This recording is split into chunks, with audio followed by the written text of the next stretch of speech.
யார் வீட்டு அப்பங்காசுன்னு தெரில. மக்கா தமிழ்நாட்டு கஜானா காலி ஆகிடும் இன்னும் கொஞ்ச நாளில், அதுவும் ஒரு 30 நாளில். இந்த மாதிரி வாரி வழங்கி இலவசம்னு கொடுத்தா நாம் தமிழர்களும் சூடு சொரணம் இல்லாமல் அதை போய் ஃப்ரீயாக வாங்குகிறோம். நாம் ஏன்னா நமக்கு சூடு வரணும்னா சோத்தில் உப்பு போட்டு சாப்பிடணும். நாம் தான் பீஸாவும் பர்கரும் சாப்பிட்றோமே, அதனால நமக்கு எங்கே சூடு சொரணை ஒன்றுமே கிடையாது அப்படின்னு சொல்லிட்டு அவங்க நினச்சிட்டாங்கன்னு நினைக்கிறேன். ஏற்கனவே திமுக குவார்ட்டரும் பிரியாணியும் 200 ரூபாயும் கொடுக்கும், அதை உண்மைன்னு நிரூபிச்சிட்ருக்குறாங்க. இது தெரியாத மக்கள் நாம் போய் இலவசங்கிற பேரில் வாங்கிட்டு அதை பாருங்கள், ஒரு டப்பாவை ஒரு வீட்டுக்கு 4-5 பை கொடுக்குறாங்க. இந்த கொடுமையெல்லாம் நாம் பார்க்க வேண்டியது இருக்குது. நமக்கு எப்போ தான் சொரணை வந்து இது எப்போ தான் இதை எதிர்த்து கேள்வி கேட்க போகிறோம்? ஏன்டா அப்பப்போ நீ கொடுக்குற 100 ரூபாய்க்கு நாங்கள் உனக்கு அடிமையாக இருக்கணுமா அப்படின்னு சொல்லிட்டு கேட்குறதுக்கு ஒரு நாதி கூட இல்லை.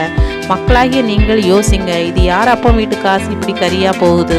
நம்ம பணம் நமக்கு நம்மளுடைய முன்னேற்றத்துக்கு வேண்டிய பணம் இப்படி போகுது.